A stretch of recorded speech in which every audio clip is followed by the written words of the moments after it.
Hey everyone, my name is Christian. I'm a front-end infrastructure engineer at Canva, and I'm going to be talking to you about the order of JavaScript, script tags, and the DOM.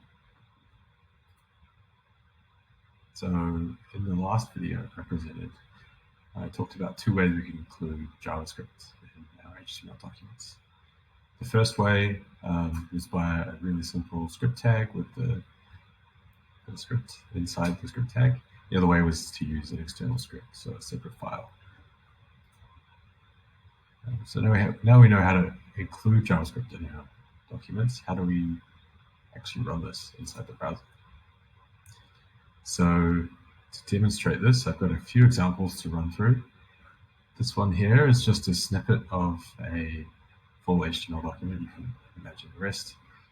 We've got a embedded script here and a heading below it. All the script does is tries to find the heading. If it can find it, it changes the content of the heading from I did not change to I changed. So the question is, with this setup here, will the heading change? And the answer is no, it will not. Here's another example. It's basically the same, except for the fact that the heading is in front of the script now. So same, except heading in that script. Will the heading change in this case? Yes, it will change. The reason this happens is that scripts are executed by the browser when they're encountered by the parser. So the browser gets the document, the browser starts walking through all the text inside the HTML document, and as soon as it encounters a script, it will execute that script.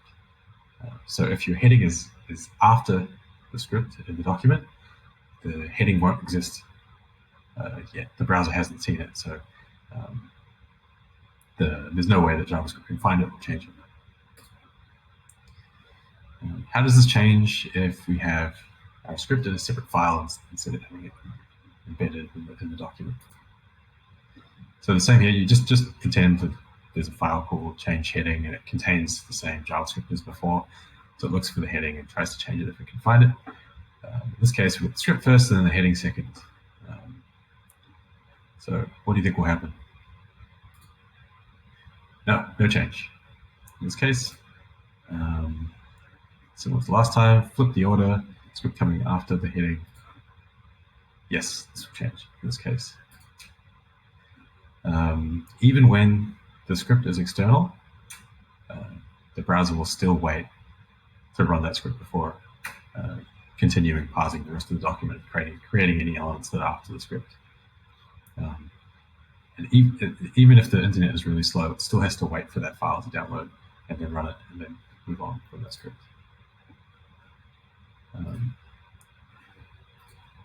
So what if your internet is really slow? Wouldn't that be pretty awful? Yeah, it definitely would, and I'm sure you've experienced this. It leads to this phenomenon called render blocking. What that means is that before the browser can render the entire HTML document, it needs to stop and execute any scripts it encounters on the way. And as we said before, if these scripts are external, it needs to wait for these scripts to download over the internet. So if you're an internet connection with really high latency, say a couple of seconds, you're really going to feel this if there's a script before the content that you're wanting to view. So you can imagine that there's a script first and then a bunch of text. Maybe the text is what you're actually interested in and the script is doing analytics or something. You download the HTML document, but then the browser would pause on the script and you wouldn't see any text until the script had loaded, which is a really unpleasant experience. And the same is true for CSS. So CSS, the browser will wait for CSS.